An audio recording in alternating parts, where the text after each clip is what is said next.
आज अल्हम्दुलिल्लाह मैंने औरंगाबाद ईस्ट कॉन्स्टिट्यूंसी से मैंने अपना पर्चा दाखिल किया हूँ।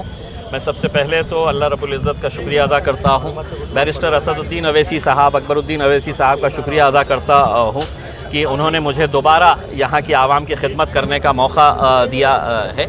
अब आवाम के हाथ में है कि वो कितना साथ देती है। हम आवाम के बीच में पिछले 10 सालों से रहे हैं, हर समाज के लोगों को साथ में लेकर हमने काम करे हैं।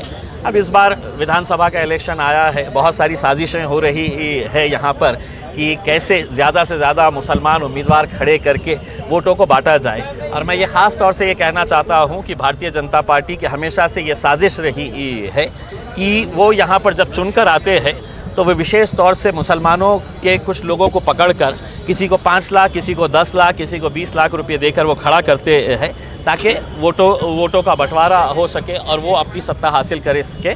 इसी वजह से पिछले 3-4 इलेक्शन से हम देख रहे हैं यहाँ पर भारतीय जनता पार्टी किस आसानी के साथ जीत कर आ रही है। इस बार वो ज़्यादा कोशिश लगा रहे हैं क्योंकि इस बार है तो इम्तियाज़ जलील यहाँ से खड़ा हुआ है और उसे किसी तरह से नहीं लाना चाहिए। और उनके ऊपर के तमाम जितने भी नेता मंत्री हैं उन्होंने सब ने पूरी ताकत लगा दिए है और इनको निर्देश दिया गया है कि कोई भी आ जाए चलेगा, यहाँ पर इम्तियाज़ जलील को आप मुंबई के विधानसभा तक मत पहुँचने दीजिएगा करके, क्योंकि ये बंदा बोलता बहुत है और सच बोलता है, डट कर बोलता है और हमारी आंखों में आंखें डाल कर बोलता है। कौन नेता है वो? आप सीधा आरोप लगा रहे हैं बीजेपी के नेता पे। देखिए, स्वाभाविक है कि यहाँ का कैंडिडेट जो है ये अतुल सावे साहब की पिछले कई सालों से ये साजिश रही है, एक स्ट्रैटेजी रही है।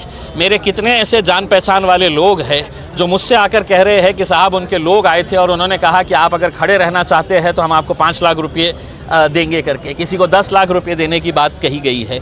तो ये इस तरह का जो इलेक्शन जो चल रहा है, कहीं ना कहीं हम इलेक्शन कमीशन से ये अनुरोध करेंगे कि ये इलेक्शन को जो लोग धंधा बना लिए है कि इलेक्शन का वक्त आया, पैसा कमा लो और पैसा कमा के है तो निकल जाओ, तो ये लोकतंत्र को कमज़ोर करने की एक साजिश है। नांदेड़ से आप एक नांदेड़ का क्या है आपका, किस तरह के? देखिए, नांदेड़ का हमने फॉर्म लिए थे, हमारी पूरी तैयारी हो चुकी थी, लेकिन कल तक हमने ये बताए थे कि आज हम ये इसके बारे में फ़ैसला करेंगे।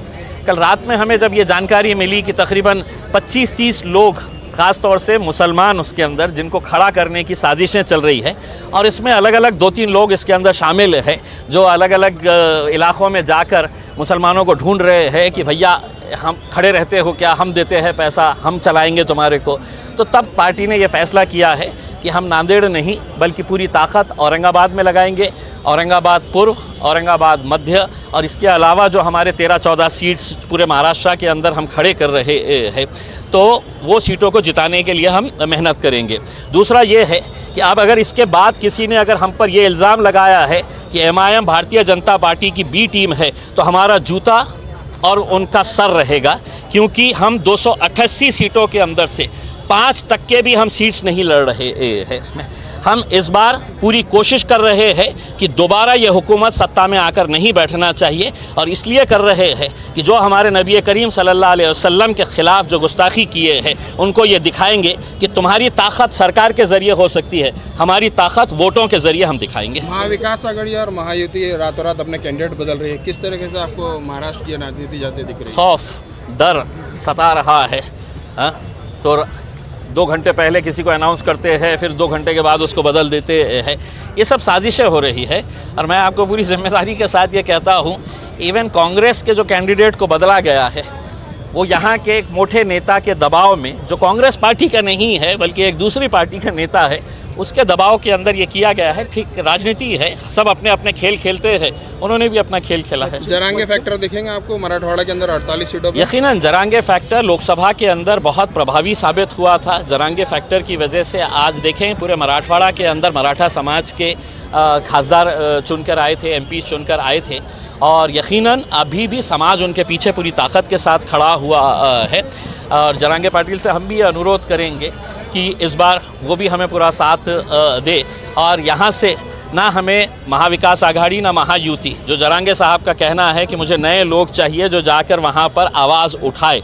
और हमने जरांगे पाटिल साहब का पार्लियामेंट के अंदर, लोकसभा के अंदर अगर सबसे पहले किसी ने आवाज़ उठाया था कि एक छोटे से गांव का एक सामान्य आदमी कैसे अपने समाज के लिए लड़ रहा है, तो वो इम्तियाज़ जलील थे। तो मुझे पूरा यकीन है कि जरांगे साहब भी हमारा साथ देंगे। एक बॉन्ड मांगा है उन्होंने, आप बॉन्ड देंगे उनको मांग के? उन्होंने कहा है कि जिसको मदद चाहिए वो एक बॉन्ड लिख कर दे। देखिए, मैं नहीं समझता हूँ कि मेरे ताल्लुक़ से ऐसी कोई कंडीशन रहेगी, हाँ, क्योंकि वो जो ज़बान से निकलवाना चाह रहे हैं दूसरे जो चुनकर आएंगे कैंडिडेट्स, वो ज़बान हमारे पहले से ही हमारे मुंह में है। हमने लोकसभा के अंदर भी, हमने विधानसभा के अंदर भी वही स्टैंड लिया है जो जरांगे पाटिल साहब की मांग है।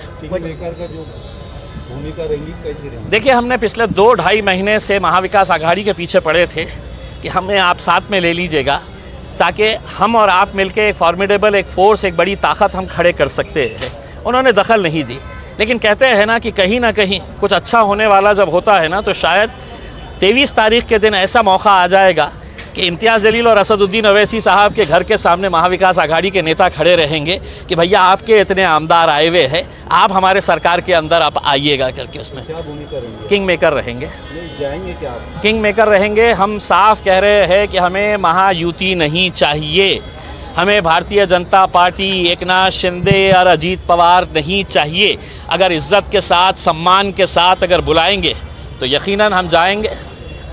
दूसरे पश्चिम के जो विधायक हैं शिक्षक, उन्होंने कहा है कि हमारे यहाँ उम्मीदवार भी खड़ा नहीं किया और जो लड़ेंगे उसकी मजार बनाएंगे, ऐसा उन्होंने कहा। देखिए, जब आदमी हारने की कगार पे रहता है तो वो क्या बोलता है ये आप अच्छी तरह से समझ सकते हैं।